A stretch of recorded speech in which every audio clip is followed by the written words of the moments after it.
Alright, so this is a room tour of room 620 in the North Fort Lauderdale Marriott. I had to stay here for a week for some meetings. Sorry for the weird camera angles.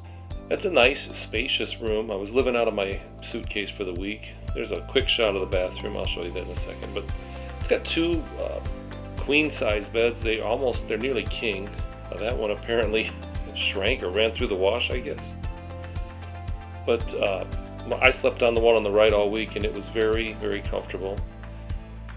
So there's a balcony here that looks out basically into the hallway. So I never did go out there, spend any time. You can see it looks down into nothing, and then there's a hallway that has a window, looks right into the room, and you're not going to have any privacy. You always got to make sure you have your curtains closed there, but it is what it is. TV worked fine. The desk there, I did quite a bit of work on it. It was working then, as you can see.